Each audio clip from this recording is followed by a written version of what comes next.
light. How do we define it? It's defined by dictionary.com and Google as the natural state that brings us sight and it makes things visible. But there is a powerful light that no one really thinks about, and that's the light within us, called inner light. Now I want you to take a second and envision what this inner light might be. What does it mean to you? And how does it have an effect on your life?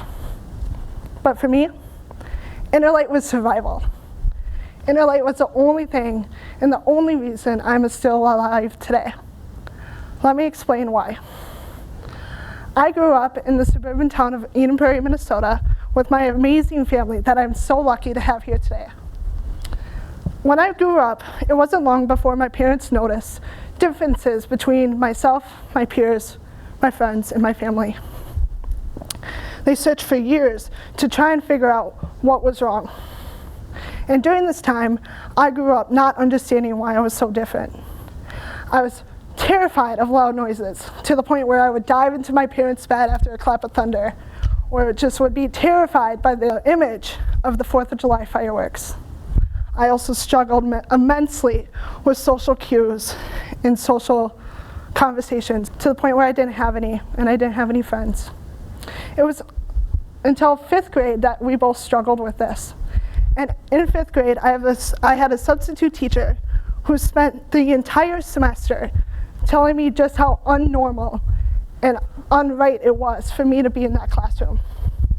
She continued would tell me, she was like, "You're not normal enough to be here. You don't need to be in mainstream. You need to be in special ed where you belong."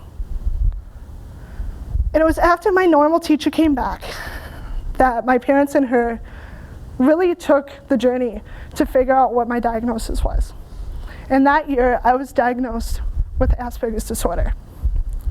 Now that my parents had explanation for my difficulties, but I still grew up not understanding why I was so different and why I had all these problems that no one else seemed to have. I would go to school and notice that I was in this little small group of special ed students. But then I convinced myself that everybody goes through these classes, and it's not just me. Oh, was I wrong? And the discovery came in high school when I came out of the special ed room and there was a group of bullies waiting for me. They laughed at me, called me names, and told me I was retarded, and was like, "Why are you in special ed? That's where all the stupid people go." I didn't know why. I didn't know what to tell them. And it was that moment that destroyed me. But that wasn't the worst of it. I've been pushed down staircases, pushed into walls, called the nastiest names you can think of. I remember one day walking home from school in winter, and I had my headphones on because I was walking home alone. And I heard someone shouting just above my headphones. I turned to see who it was, just to get a snowball in the face that a bully had thrown from his car. There was the other time where a group of girls who I wanted so to be a part of came up to me and gave me a plate of cookies. And they was like, "We were sorry for what we've done to you. Please accept this." And when I started to eat them, they started to laugh. I was, "Why are you laughing?" And they told me the cookies were made of dog food. These were the years that I looked into the mirror and I didn't like what I saw, to the point where I didn't believe that there was a person standing across from me. It came down to a point where I asked myself, is this constant pain, this constant physical and emotional pain, worth living? I decided that it wasn't worth it. I decided that I was done. And there was a night my sophomore year where I had it. I put my hands up and I said, "You know what? This isn't worth it. I'm done." That night I sat in my room and I decided just how I was going to end my life. I decided that I was going to walk out to the bridge by my high school and either jump off or just sit there until I froze to death. And I started to walk out my house, not telling my parents where I was going. And as I walked out, I sent a text to the small amount of people in my phone, asking them to please come to my funeral and that I was sorry. And I shut my phone off. As I walked out of my house, I walked to the end of my driveway, and I stopped. My inner light within me told me to stop. And it said, look, you have a choice. You can turn right and walk into that valley of death, or you can turn left and walk until you decide to live. I chose left. And I walked until I got to one of my friend's houses. And for some reason, I kept my phone with me, thankfully. And I turned it on and I called her, and she came running. After that day, I began to trust in my inner light a little bit more.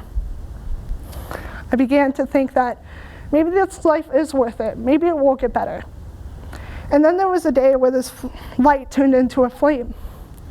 I was in junior year. It was almost a year after my dark day, and I was in a history class. I was just sitting there minding my own business when I heard screaming coming from the hallway. Now, I knew that this was a nonverbal student who just tried to communicate, and his only way of communicating was by shouting. But the 3 most popular football stars in our school, who were in my class, decided it was their job to go see what was wrong. They left and came back a few minutes later, and they said, nothing to worry about. It's just some stupid retard hollowing in the hallway. He won't shut up. And I was just so enraged, and this light had just become such a flame that I knew I had to do something. So I stood up, I slammed my hand on my desk, and I said, look, if you're gonna make fun of them, make fun of me too, because I'm one of them. I have Aspergers. And they all looked at me, and I will always remember the look of disbelief in their faces and the tears in my teacher's eyes. And that was the day my life had changed. That was the day where I decided that it was worth it. It was worth it to keep going. And that this inner light would stay within me no matter how many times society or even myself would throw water on it. By the time I got to my high school graduation, I was ready to start my life here at River Falls on campus in college. Unfortunately, the first 2 years of my career here didn't go as planned. I was in a broad field social studies major, which wasn't making my heart sing. And I fell into a group of friends that ended up being my worst enemies. They had told me for years to be this perfect person. They would try to get me to fit their ideal image of what a girl should look like. And that girl was not 150 pounds. And apparently I was not beautiful enough to fit their image. But I stayed with them for 2 years because I was so convinced that I wouldn't find any other friends. And I felt stuck. Again, I would look into the mirror and not like what I saw. And as the images of death and pain returned, I stopped acting like my normal self. I distanced myself from my friends and my usual activities. I stopped caring about how I looked because I didn't see the point. And again, there was a day where I had just had enough and I was done. I was in the library and I had, again, just put my hands up and I said, I can't do this anymore. And I knew that I was going to go get in my car and never return. I knew exactly what tree and what bridge I was going to go off of to make it quick and painless, so I didn't have to worry about it. As I left to get in that car that day and go into the valley of death once more, my inner light kicked in and said, stop. Hold on. You have to hold on for one more day. You have to hold on for one more hour. You have to hold on for one more minute. You have to hold on for one more second. And I did. I stopped in my tracks and I said, what do you need to do to hold on? And I called up a friend that is now my best friend. I was just starting to get to know him at the time. And he realized how bad the situation was, so he rushed over and kept me on the phone as he rushed to where I was. And he sat with me until I decided to get help, and I decided that my life was worth it. I am a completely different person from the person I was that day and my day in high school.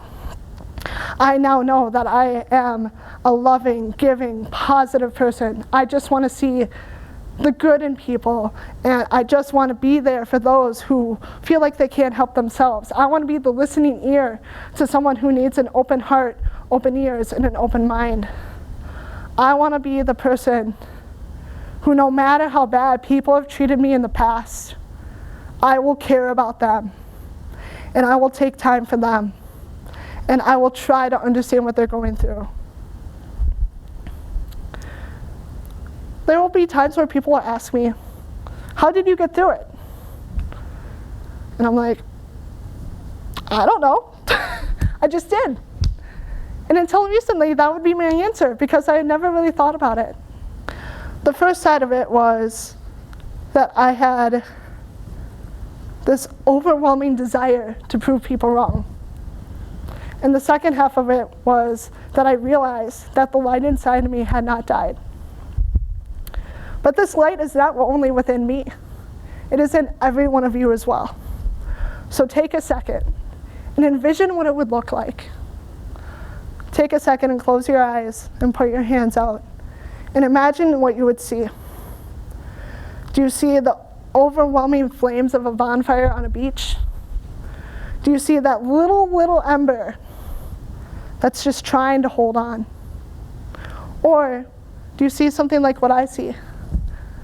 This soft candle with a soft but ever-glowing light that will not fade. Whatever your light may be, embrace it. Hold it with you. Think about it often. And know that it's there. Because it won't give up on you. It will not deter you. It will guide you in the way to a better life. So let it fill you up with love, hope, wonder, life, laughter, positivity, friends, family. Just let it fill you up with life. And it will always be there until your dying day. Even if it's to the point where it's just a small ember, it will still flicker. And there will become a day where it becomes into a flame again. There will be other people who ask me if I'm scared, or if I was scared back in those times. And I told them, of course I was scared. When you're horrendously bullied every day from first through high school, through my senior year of high school, every single day, of course you're going to be scared. Fear is a constant state. I mean, I'm scared now. Standing in front of you, but then also knowing that I'm going to go on to graduate school and not knowing what the next year in my life is going to be like. But you know what? I tell myself, you're scared? Be scared. No, really, be scared. Life can be a scary place sometimes. But never, ever let that fear douse the inner light that you have within you. Inner light can be so many things. It can be drive. It can be passion. It can be love. It can be that little flicker behind someone's eye.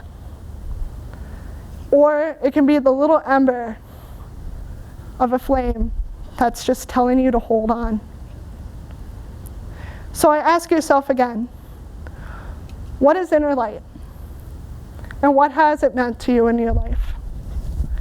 And no matter what your answer might be, just let it shine. Thank you.